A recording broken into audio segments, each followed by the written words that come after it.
ભગવાન જાઓ ગઢડાની અંદર જાઓ, છપૈયામાં જાઓ, હજી જો તમારી અંદર અહેસાસ હોય તો ભગવાને કરેલી અમુક લીલાઓ છે એના અનુભવો અથવા તો એના અહેસાસ તમને થાય. જાઓ અયોધ્યાની અંદર અનુકૂળતા હોય તો જાજો. હવે તો આપણે સારું છે, આપણું બધું હાલે છે ત્યાં. તમે વિચારો, એક સામાન્ય એક એક એક 2 હાથ વાળો માણસ ઈ ધરાનું સુકાન સંભાળે છે. આજે દિવાળી હોય ને ત્યારે 12 લાખ દીવડા થાય. કેટલા? 12 લાખ. મને તો ઈ જ વિચારવામાં તેલ ક્યારે પૂરતા હશે ને ક્યારે પેટ આવતા હશે. પાછા ટીવી દેખાડે. ખોટા સમાચાર નથી, સાચા સમાચાર છે. સરયુના કિનારાથી લઈ અને અયોધ્યાના રામ મંદિર સુધીની એ જે કઈ શોભા છે. પછી એટલે અત્યારની મને પેલું, અત્યારે તો ભાઈ લોકો સેવા કરવા માટે એટલા બધા, તો સેવા કરવા વાળાનો તોટો જ નથી. હા, બગદાણામાં હમણાં ડાઇનિંગ ટેબલ આવ્યું, નકર સીતારામ સીતારામ કરીને વાકા વળી. આપણે તો એક જાન આવે તો એક બુફે મોકલી દીધા છે. ત્યાં તો દરરોજ 15,000 માણસ જમાડે વાકા વળી. હા, 15,000 માણસ સીતારામ સીતારામ બોલીને જમાડે છે. તો એ કોઈ પેલી વાત નથી સેવા કરવાનો. પણ મને એ જ વિચાર આવે કે રામ ગયા એને 9.5 લાખ વર્ષ છે, 9.5 લાખ વર્ષે 12 લાખ દીવા થતા હોય તો જેથી હાચીને આવ્યા છે તેથી હું થયું છે? જેથી હાચીને આવ્યા હશે ત્યારે તો ભગવાન આગના તારલિયા આવીને આરતી ઉતારી છે. હા, સૂરજ ને ચંદ્રએ આવીને ભગવાનની આરતી ઉતારી છે. અંતેદી ભગવાન ચરણામૃતના જળ લેવા માટે જારી ભરીને કોઈને જાવું નહીં પડ્યું સરયુના કિનારે. તેથી તો સરયુ જ મંદિરમાં પૂગી ગઈ હશે ભગવાનના પગ ધોવા માટે. હા, તેથી તો સરયુનું જળ એના હોય, કારણ કે એક કથા આવે, ભાગવતનું મહાત્મ્ય કે એક કથા આવે ને ત્યાં બધા તીર્થો આવે. હા, એ બધા એટલા માટે તો પ્રદક્ષિણા કરે ને બધા લોકો. જ્યાં ભાગવતની પોથી હોય ત્યાં હવાના પર મામા મામા મામા મામા કરે બધા. હા, કોઈ 11 ફરે ને કોઈ 21 ફરે ને કોઈ 108. શા માટે ફરે છે? ભગવાન આ પોથી નથી, આ પરમેશ્વર છે, આ કૃષ્ણ ભગવાન છે. આ ગ્રંથ નથી, ગોવિંદ છે. અને ઈ ગોવિંદ રૂપી ગ્રંથનું દર્શન કરવા માટે આવેલા દેવતાઓએ પૈસાથી જ્યારે અમૃતથી તોડવાનો પ્રયત્ન કર્યો ત્યારે ન મળ્યું. દેવતાઓ ગયા. બ્રહ્માજીને વિચાર આવ્યો કે અમૃત હતું તોય જવા દીધું અને કથા સંભળાવી. તો પછી બ્રહ્માજીએ બ્રહ્મલોકની અંદર મોટું ત્રાજવું કર્યું અને એની અંદર એક સાઈડ બધા ગ્રંથો, બધા પુરાણો, બધા શાસ્ત્રને રાખી દીધા અને એક બાજુ ખાલી ભાગવત રાખ્યું. આ ભાગવતની તોલે દુનિયાનો એક કોઈ ગ્રંથ આવ્યો નહીં, એ કોઈ શાસ્ત્ર આવ્યું નહીં, કોઈ પુરાણ આવ્યું નહીં. અને એટલા માટે શ્રીમદ ભાગવત કથા છે એ કળિયુગનું સર્વોત્તમ સાધન છે. વૈષ્ણવો તો ગીત ગાતા કહે કે જબલગ યમુના ગાય ગોવર્ધન. જ્યાં સુધી યમુનાજીમાં જળ છે, જ્યાં સુધી ગાયની પૂજા છે, જ્યાં સુધી તલના દાણા જેટલા ગિરિરાજજી છે. હા, જબલગ યમુના ગાય ગોવર્ધન, જબલગ ગોકુલ ગાવ ગોસાઈ. જ્યાં સુધી ગોકુળ ગામ છે, જ્યાં સુધી મહાપ્રભુજીનો વંશ છે, જબલગ શ્રીમદ ભાગવત કથા રસ. જ્યાં સુધી ભાગવતની કથાઓ થાય છે તબલગ કલયુગ નહીં. ત્યાં સુધી કળયુગ આવવાનો નથી. ક્યાં સુધી તો કીધું આ બધું છે ત્યાં સુધી. તો અત્યારે ક્યાં બેઠા છો તમે બધા? કથામાં બેઠા. એટલે કળયુગ અહીંયા આવે નહીં. જો બાર ગયા તો કળયુગ આવવાનો. તો પછી બહાર તો જવું પડશે. હા, બહાર તો જવું પડે ને. બહાર ગયા વિના તો હાલે નહીં. તો પછી કેમ કરશું? તડકાથી બચવા માટે તમે સૂરજને કઈ ઉગતો બંધ ન કરી શકો. હા, આ વૈશાખના તડકા તપે ત્યારે આખા સૂરજને તમે એમ ન કહી શકો કે ભગવાન ધીમા પડો, થોડીક ટાઈટ આપો. એ સૂર્ય તમારું કયું કરશે નહીં, એ એનું કામ કરશે, કારણ કે વૈશાખ મહિનો છે. પણ તમે તમારી જાતને બચાવવા માંગતા હો તો એસી ઓન કરો, 17-18 નંબર ઉપર રાખી અને જેટલી ઘડી તમારી જરૂર છે એટલી ઘડી ને આવ્યા જાઓ. એમ કળયુગના અપલક્ષણોથી તમે દુનિયાને ન બચાવી શકો, ન તો કળયુગના અપલક્ષણોનો તમે નાશ કરી શકો. તમારે બચવું એટલી ઘડી કથામાં બી આવો. પછી બસ ધેટ્સ ઓલ. જેટલી ઘડી તમારે આનંદ કરવો છે તમારા ભાગ્યમાં જ્યાં સુધી, કારણ કે ભાગ્યની વાત છે.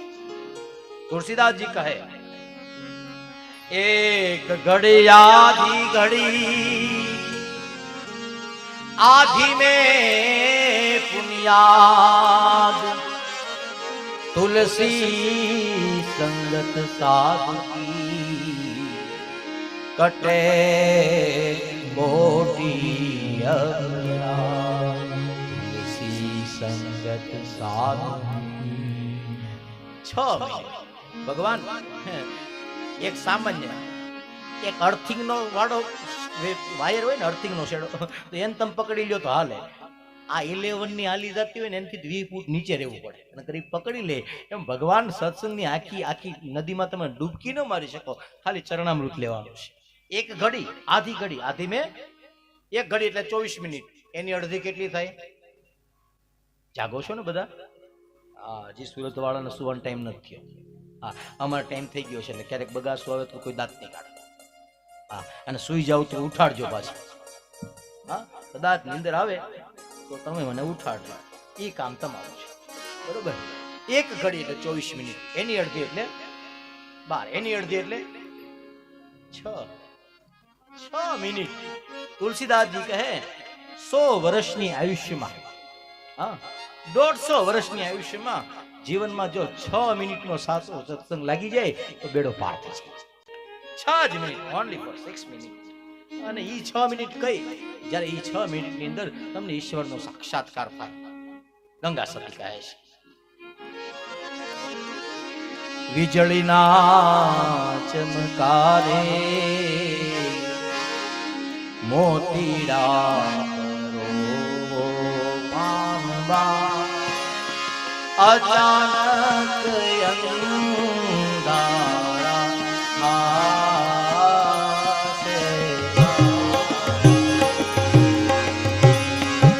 એવાય રે વીજળીના ચમકારે મોતીડા પરો માનવા અચાનક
જીવન મળે, મનુષ્યનો અવતાર મળે, માનવનો અવતાર મળે ત્યારે યાદ રાખવાનું, જીવનની અંદર દરેક કલાકે, દરેક ક્ષણે, દરેક મિનિટે કઈ શીખવાનું ન મળે, પણ જ્યારે જ્યારે શીખવાનું મળે ત્યારે શીખી લેવું. કારણ કે સમય શીખવાડે, ભગવાન ચોપડીયું ન શીખવાડે. યાદ રાખવાનું, સમય જે શીખવાડે એ તમને ચોપડીઓની અંદરથી શીખવા ન મળે. અને આ સુરતની જે કઈ સંપદા, સુરતનું જે કઈ છે, આ બધાને સમયે શીખવાડેલું છે. ભગવાન ત્યાં ઊંધા માથે બળ કરતા હતા તો એ મેળ નહોતું, એટલે નક્કી કરીને નીકળ્યા હતા કે સમય સારો લાવવો હોય તો સાહસ વિના સમય સિદ્ધિની પ્રાપ્તિ નહીં થાય. એટલે ઈ સમય શીખવાડે, અને સમય જ્યારે શીખવાડે તે મોકો આપે. ભગવાન એ તો યાદ જ રાખવાનું, 10 વર્ષના થઈએ એટલે મમ્મીની આંગળી મૂકી જ દેવાની. હા, સુખી થવું હોય તો 10 વર્ષે મમ્મીની આંગળી મૂકી દેવાની.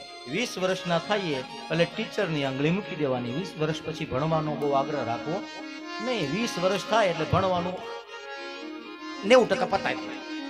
30 વર્ષના થઈ ત્યાં પૌણી જવું. 30 વર્ષના થઈ ત્યાં ગોઠવાય જવું, ગમે ત્યાં જે કઈ ભાગ્યમાં હોય. બરોબર? 30 વર્ષ સુધીમાં જો મેળ આવી ગયો તો એ હરખું ગાઢું, નહીં પછી તો બધું એવું હોય. એટલે એ 30 વર્ષે પરણી જવું. 40 વર્ષના થઈએ ત્યાં એકાદું મકાન લઈ જ લેવું. એટલે 20 વર્ષ હપ્તા ભરવા થાય, 60 વર્ષ સુધી આપણે કમાઈ એમ. હા, બધું ગણિત કરવાનું પાછું.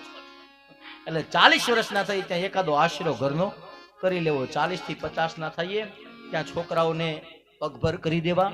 50 થી 60 ના થઈ ત્યાં છોકરાઓને પરણાવીને આપણે નિવૃત્ત થઈ જવું. 60 થી 70 ના થઈ એટલે ખાવાનું ઓછું કરી નાખવું. 70 ના થઈ, 70 થી 80 ના થઈ એટલે થાળી મૂકીને માળા હાથમાં લઈ લેવી. અને 80 વર્ષ પછી તો જે કાંઈ આવે એ બધું બોનસ જ છે. આ વધારાનું છે. એક રોટલી ખાવ એ વધારાની છે. અને એકાદી કથા સંભળાઈ જાય એ વધારાની છે. અને એટલા માટે એ સમય જ્યારે આવે વીજળીના પણ એ ચમકારો થાય ક્યાં? હાલો ચમકારો તો થાય પણ ખબર ક્યારે પડે કે આ વીજળીનો ચમકારો ઈવડું જે ચમકારે મોતી પરોવાનું એ ચમકારો કયો? એ ચમકારો થાય ક્યાં? કોની ભેગો થાય? તો ઈ કીધું એ ચમકારો કોની ભેગો થાય? તો કીધું એની ભેગો થાય જેને એ ચમકારામાં મોતીડું પરોવ્યું હોય. ઈ કોણ? તો શીલવંત સાધુને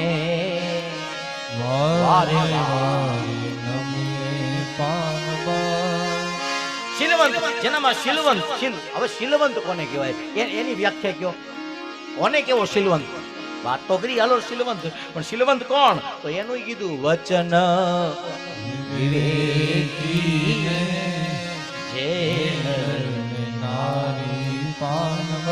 અરે બ્રહ્માદિક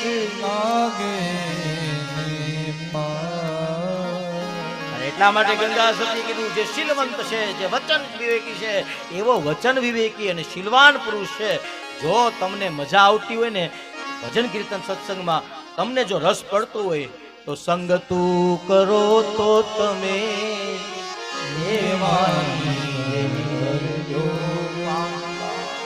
ક્યારે ઉતરશો